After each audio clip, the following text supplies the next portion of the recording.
नमस्कार, पोलीस माझा न्यूज मध्ये आपलं स्वागत। आता आपण कोणगाव मध्ये आहोत आणि कोणगाव इथे हा टॉवर आहे। टॉवरवर एक व्यक्ती चढलेला आहे। तो व्यक्ती जो आहे तो यवतमाळमधून आलेला आहे। यवतमाळ आणि इसापूर इथे राहणारा आहे तो, आणि त्याच्यावर अन्याय झाला असं त्याचं म्हणणं आहे।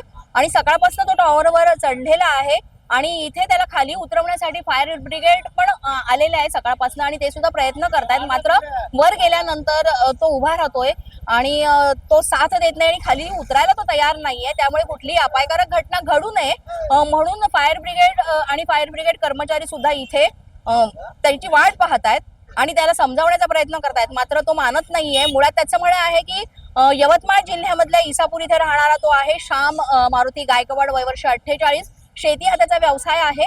आणि त्यानं त्याच्याच गावातले तत्कालीन जे सरपंच होते आणि ते अधिकारी होते त्यांच्या विरोधात त्याने ही मागणी केलेली आहे की त्याची जमीन आणि तिथे जे राहणारं त्याचं घर होतं ते चोरीला गेले असं त्यांनी निवेदनात म्हटलेलं आहे।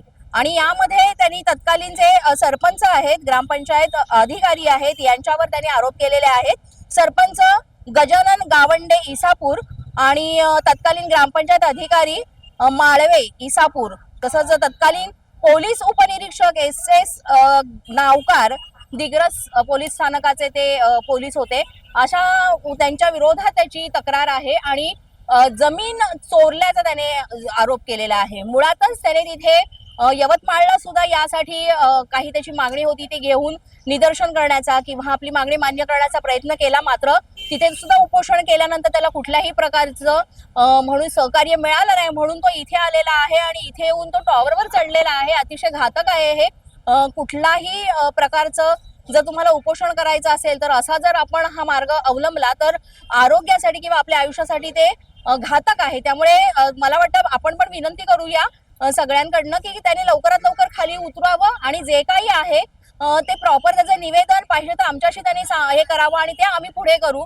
जी काय त्याची मागणी आहे ती मात्र स्वतःच्या जीवाची काळजी घेण्यासाठी तो खाली उतरणं फार गरजेचं आहे। फायर ब्रिगेडवाले अक्षरशः हे तिष्ठत बसलेले आहेत सकाळपासून हे कर्मचारी। मुळातच कसं आहे की फायर ब्रिगेडवाले असले तरी सुद्धा ते डायरेक्ट काहीच करू शकत नाहीत, कारण त्याचं सहकार्य नाहीये। त्यामुळे कुठल्याही प्रकारचा अपायकारक घटना घडू नये म्हणून हे आहेत, वाट पाहतात, मात्र तो कुठल्याही गोष्टीला सहकार्य करत नाहीये। मुळातच हा सगळा प्रकार आपण पाहूया, जरी त्याच्यावर अन्याय झाला असेल तरी सुद्धा त्यानं थोडीशी म्हणूया थोडंसं सगळं व्यवस्थितपणे जर विचार करून खाली येऊन संवाद साधून जर त्याने आपली जी मागणी आहे ती मांडली तर मला वाटतं काहीतरी मधला मार्ग निघू शकतो। मात्र सकाळपासून तो असा टॉवरवर चढलेला आहे आणि फार घातक आहे आणि वरून तो निवेदन वगैरे फेकतोय, ते निवेदनही मिळालेलं आहे आणि त्याच्याप्रमाणे आपण हे सगळं सांगतोय। पण ह्या लवकरात लवकर त्याने खाली उतरून जे काही आपली मागणी आहे ती मांडावी। आता आपल्यासोबत अग्निशमन दलाचे उपस्थानक अधिकारी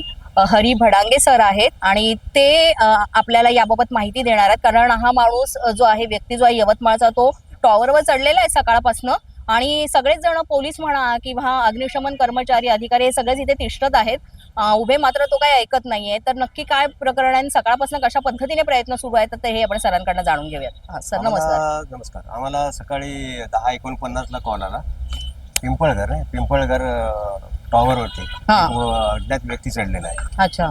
तर तत्काळ गाडी इथं आली। गाडी आल्यानंतर आमच्या कर्मचाऱ्यांनी त्याला रेस्क्यू करण्याचा 2दा प्रयत्न केला, पण त्याच्या हातामध्ये पेट्रोलची बॉटल आहे आणि ती अंगावर ओतून घेण्याचा तो दम देतोय, त्याच्यामध्ये रेस्क्यू करता त्याला आला नाही। 2 वेळेस प्रयत्न केले आम्ही, पोलिसांच्या मदतीने आणि फायर मदतीने। त्याने ते वरतून निवेदन खाली फेकतो, त्याच्यामध्ये त्याचा कॉन्टॅक्ट नंबर पण आहे। कॉन्टॅक्ट केल्यानंतर काय नक्की म्हणतोय तो? नाही, तसं काय त्याच्याशी बोलणंच झालं नाही। अच्छा। तर त्याच्यावर पोहोचूच शकत नाही आपण। अर्ध्याच्या आपण टॉवरवरती गेलो आणि तो वरून तो पेट्रोलची बॉटली पण जाता येत नाही आपल्याला। बरोबर। पेट्रोल डायरेक्ट ओतण्याचा दम देतो, आपण जाऊ शकत नाही। हा, म्हणजे सुरक्षेसाठी आपण तेही करू शकत नाहीये। पण मग आता ही संध्याकाळ म्हणजे आता अंधार पण पडू लागणार आहे, तर मग काय म्हणजे आता काय बोलाल यावर? त्याच्या तिथपर्यंत पोहोचू शकत नाही ते पेट्रोलच्या बॉटलमुळे, डायरेक्ट ओतण्याचा दम देतो ना, तिथे आम्ही जाऊ शकत नाही। पण म्हणजे त्यालाही आपण काय आव्हान करायचं झालं तर, कारण आता अंधार पडू लागल्यानंतर हे सगळं जरा जास्त कठीण होईल। आता ते पेट्रोलची बाटली आणि ते दम देतो मारण्याच्या, त्याच्यामुळे तर आपण ते तिथपर्यंत पोहोचू शकत नाही। बरोबर। खरं तर परिस्थिती फार बिकट होत चालली आहे, कारण आता संध्याकाळ होत चालली आहे, अंधार पडत चाललेला आहे। एकतर जे काही मागणं आहे, जे काही त्याचं निवेदन आहे ते सामंजस्याने व्यवस्थितपणे खाली उतरून व्यवस्थित ते मीडिया समोर पण त्यांनी जाहीरपणे सांगावं. मात्र अशा पद्धतीनं स्वतःच्या जीवनाशी खेळून अशा पद्धतीनं टॉवरवर चढून त्याने झोळी बांधलेली आहे, तर तो बसलेला आहे आणि पेट्रोल आहे. हे म्हणजे अग्निशमन दलाचे जे अधिकारी कर्मचारी हे वर जात आहेत, तर तो तिथनं पेट्रोल अंगावर ओततोय. त्यामुळे काहीच करू शकत नाही, कारण त्याने सगळं निष्प्रभ केलेलं आहे. त्यामुळे आमची सगळ्यांकडनंच विनंती आहे की जे काही आहे तुझं प्रकरण ते तू खाली येऊन नीट संवाद साधून त्यातनं काय मार्ग निघतोय का ते आपण पाहूया. तो मात्र खाली उतरून तो जर स्वतः आला तर मला वाटतं सगळ्याच गोष्टी ज्या आहेत त्या सुकर होतील. पोलीस बंधा न्यूजच्या या बातमीपत्रात आज इतकंच. तुम्हाला आमचं बातमीपत्र कसं वाटतंय याबाबत अवश्य अभिप्राय कळवा. यासाठी पोलीस बंधा न्यूजचं युट्यूब चॅनल सबस्क्राईब करा. तसंच आमचं फेसबुक, इंस्टाग्राम आणि ट्विटर अकाउंट फॉलो करा. अधिक माहितीसाठी आमच्या www.policemazhanews.com या वेबसाईटला भेट द्या. आमचे अधिकृत प्रतिनिधी व्हायचं असेल तर स्क्रीनवर दिलेल्या क्रमांकांवर आजच संपर्क साधा. आजच्या बातमीपत्रात इतकंच. पुन्हा भेटूया पुढील बातमीपत्रात. तोपर्यंत पाहत रहा पोलीस माझा न्यूज.